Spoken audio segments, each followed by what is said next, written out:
Hello, this is Grant. Welcome back to another episode of Dead Rising 2 Master Run. So, in this episode, we're going to be taking on and figuring out what's going on with TK in the underground, as well as saving Sven, the EMT, and we're going to be getting some Zombrex. Really, so, a big premise or part of this game is getting Zombrex for your daughter every day at 7 a.m. And that's really cool. I can definitely see, that was a kind of a cool thing to implement, but they really feed it to you. There's a lot of easy missions to go get Zombrex that are almost always right before you need it. So it's not that bad.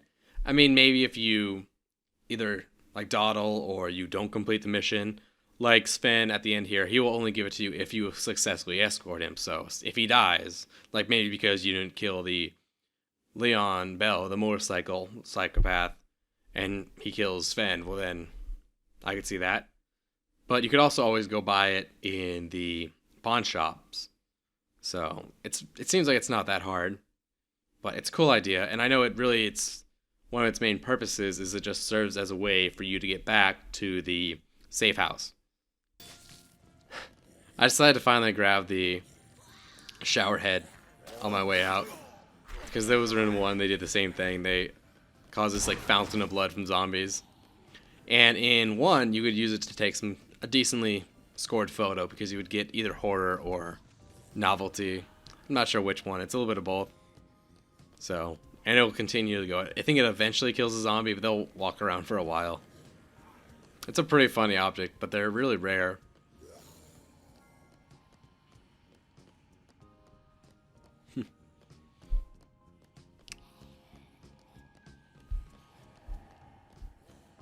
I was just thinking here that so I was thinking about the different stores in this strip in Fortune City. Why is there a gym in Fortune City? I don't get it, because this is like a resort. So I mean the hotels would have a gym, so I don't think it's an actual gym. It could be that they're selling workout supplies, but who would go to Las Vegas to buy a treadmill or something? Why is that there? Or why is that there but not a hardware store? A hardware store would be really useful, so if they were including it just because they needed some way to have these items available, they would do that. I suppose South Plaza fills that same role of hardware and power equipment and stuff like that, but why is there a gym? What purpose is that? Or is everyone walking from their hotel room to the Palisade Plaza just to go work out? I don't get it. Maybe it's for employees? That's a stretch. It's not really clear where all these employees live, or from what I've seen so far, I think Fortune City isn't really a city, but it's more of it's literally just the strip, and then maybe a couple outlying communities to support it, civilians. But it was built specifically to be almost like an amusement park, you know. So it's has different rules, because all the power and heating and stuff, that's all through one facility. It's all one big thing. It's not literally a bunch of buildings. It's all one complex. So I don't know. It goes in the whole how do they even get in here? I just don't know. It's not answered. Other fun fact: Atlantica is my least favorite casino. I just do not like the color scheme and the layout and the jellyfish. There's nothing in particular about it that I'm this is bad, they shouldn't have done this. Just I don't like being here. Yucatan's my favorite though. So many cool things happen there and it's just awesome. Just awesome. You can play all these slots, but there's no reason to. Plus they're everywhere.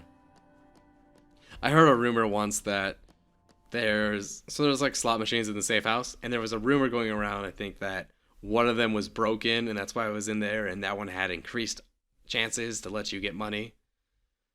I don't know if that was ever confirmed. Dead Rising has a couple ones of those, particularly around the Tiger, where there's a lot of people that say, oh well, this helps, do this.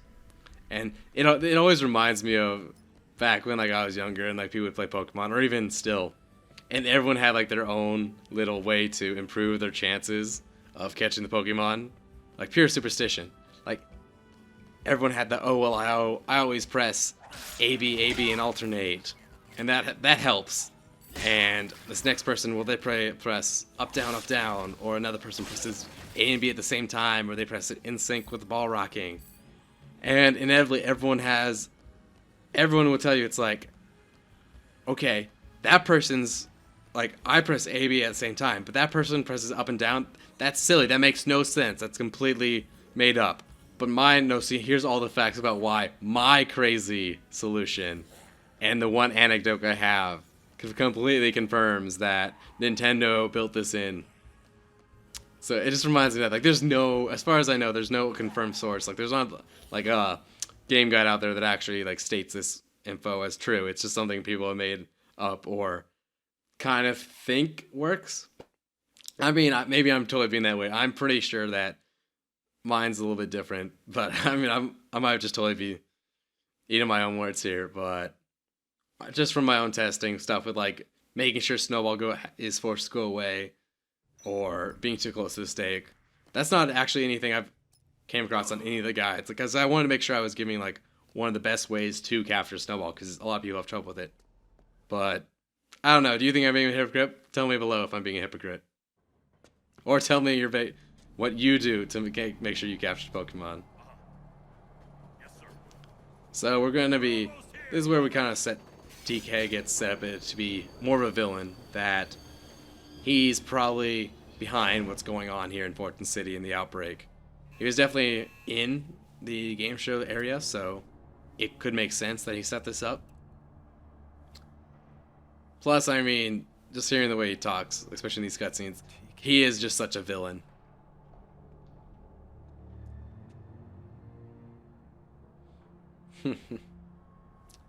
I was annoyed with these guys. They drop terrible guns just because they don't want you to have them, and they're annoying to kill with guns themselves.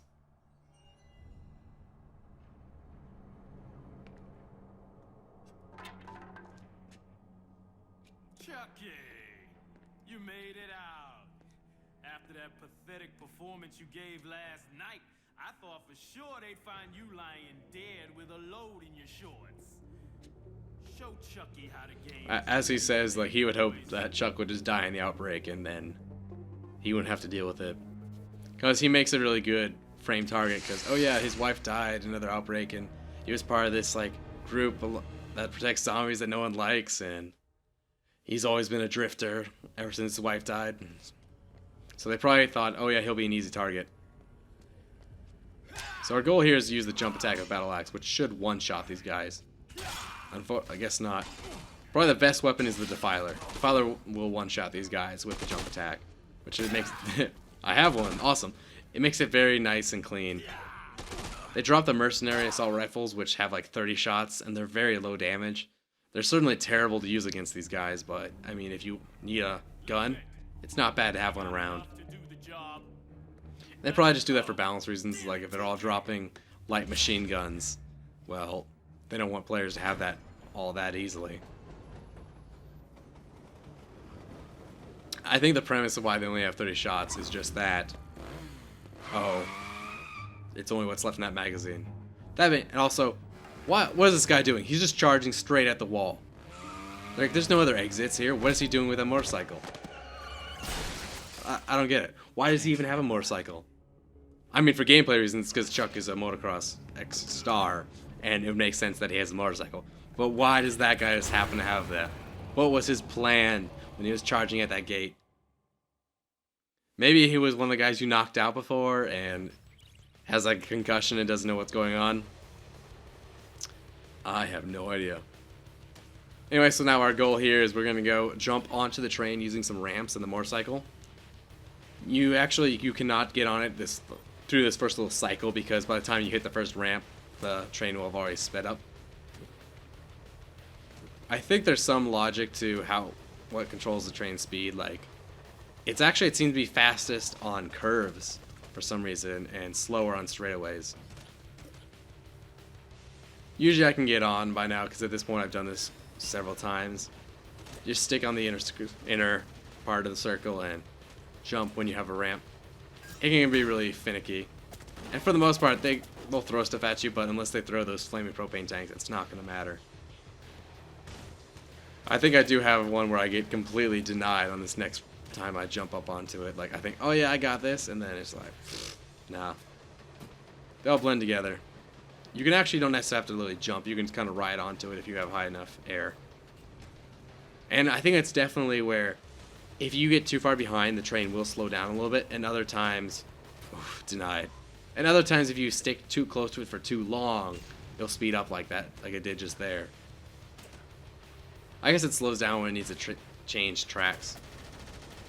I guess this whole thing was just built because to move supplies around underneath Fortune City.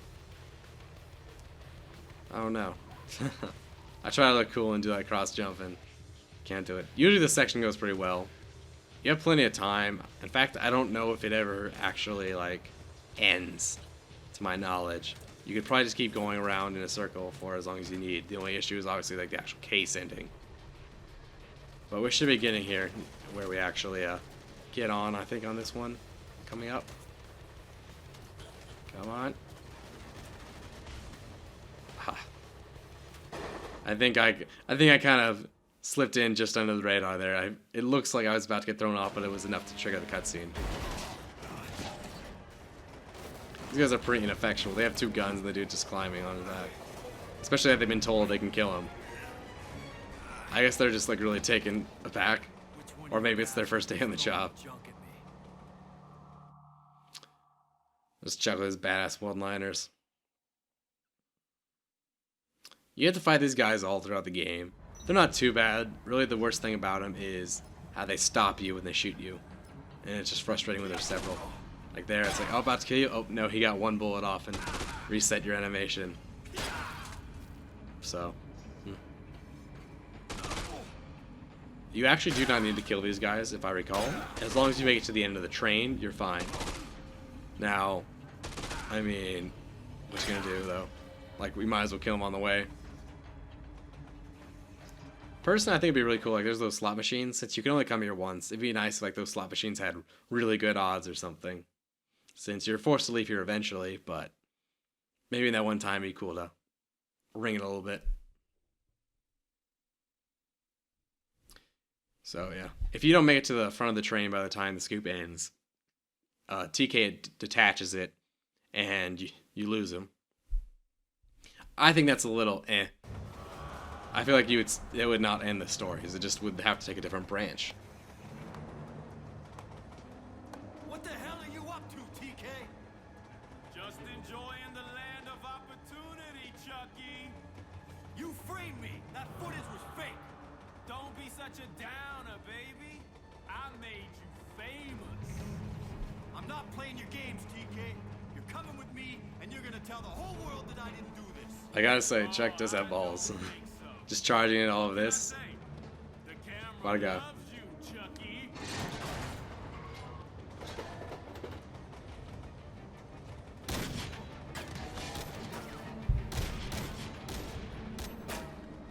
The recoil on that gun does not seem realistic.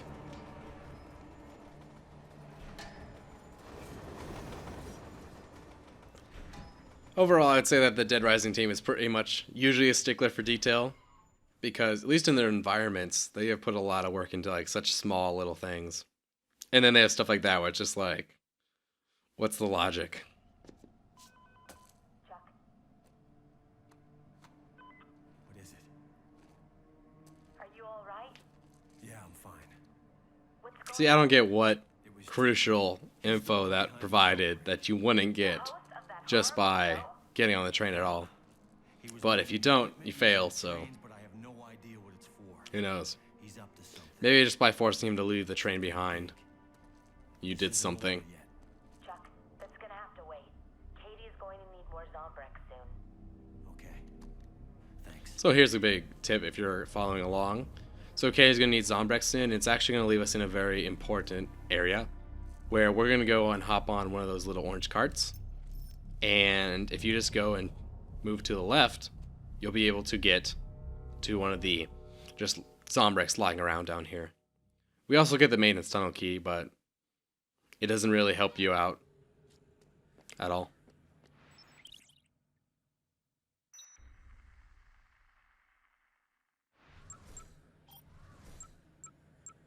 So we're gonna hop on it. I'm not doing it yet, but I definitely learned from having replayed the game. It is important to stagger your saves. Very important. Otherwise, you have to replay everything. Especially if you make a decision to, like, you go really far out to like Yucatan, then find out you don't have enough time to get back. It can be brutal. So we're just gonna hang a left, and we'll eventually come across some Zombrex. It's on the platform next to one of the maintenance rooms. So if you're having trouble, or if you get somewhere else and you're looking for it, that's how you'll know. It's just lying on the ground next to it. So it's pretty convenient. You can get through the entire game just with the stuff that's lying around. You don't have to do any scoops. Plus, you like your first dose of Zombrex is like 25,000 from the pawn shop, which is pretty easy to get. That's like what? Yeah, that's 5 ATMs. I should say it's 10, but ATMs are always in pairs. So we can see right up there, this ramp will take us to some Zombrex. And we'll be good. Speaking of knowledge in this game, knowing where these locations are makes the game a lot simpler, because you're never really pressed to go like, oh god, I forgot about, I need to go get some, and where can I find some right now, and all that. So I remember that there's this ladder here, and I was like, you know, I'll use it. I rarely use this. Just like, yeah, let's do it, rather than normally I would drive like down to Royal Flush Plaza or something. But in my mind, being down in the underground tunnel is just so inefficient, and I never know where I'm going. That's really it. I don't know where I'm going. That place is confusing. And honestly, I still have trouble trying to figure my way around Fortune City. Like, thank God I messed up and lost all that footage from my first run through, because it was terrible. Like, I couldn't even understand the map. I'm like, am I going north? Am I going south? It's hard, man.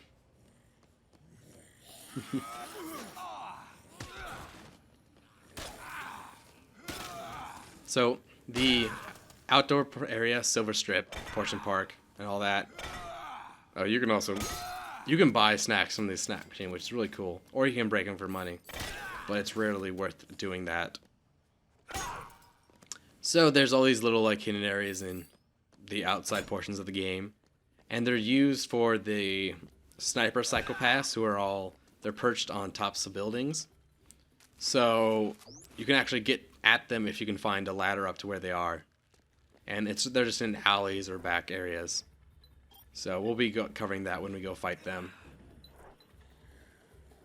So we're just going to wrap up with the Once Bitten quest, which is a dude who actually needs some Zombrex, so it's a good thing that we have two. If not, he's very close to one of the pawn shops, so that's not an issue either. The infamous paddle saw. Yeah. They have several posters for stuff like that around, but you can only ever get it from one single poster, I think. I think I AFK'd a little bit. Probably was checking the recording and didn't realize I was running into a bench. That happens. Like I said, I was really reworking on how I record these, and I was trying to like batch things.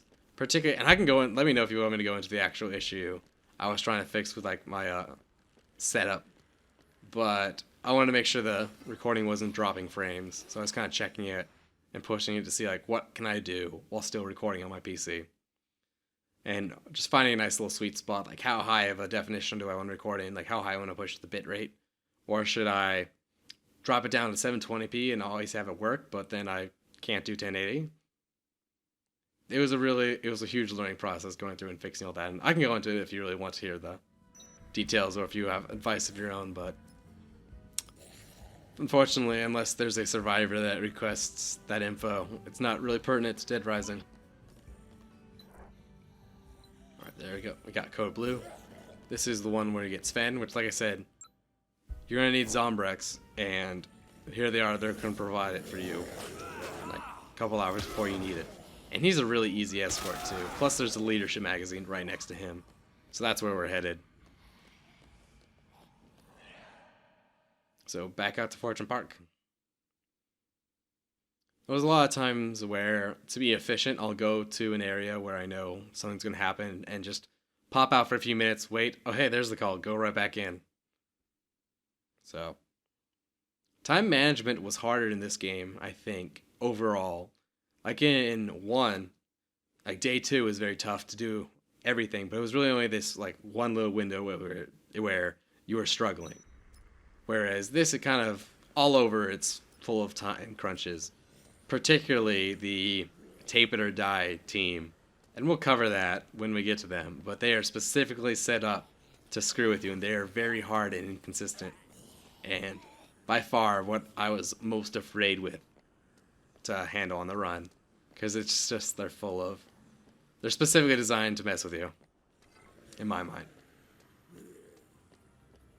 So we're just gonna head back to the bingo parlor, where they have an item in the bingo parlor, which is that giant wheel or ball, and they turn and they pick the balls out of. You can make that into a very special combo weapon, but this is the only place this item spawns, and you have to take it back to, I think the closest one would be to where I made that electrical rake, because essentially what you do is you put a battery inside of it and you just throw it around. It's a cool weapon, but it's a heavy weapon, so you drop it all the time, and 2, you can only make it here, and it's rarely worth the time.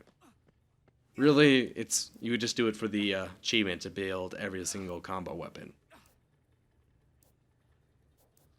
It's also a nice touch where the dude he's doing CPR on dies as soon as you get here.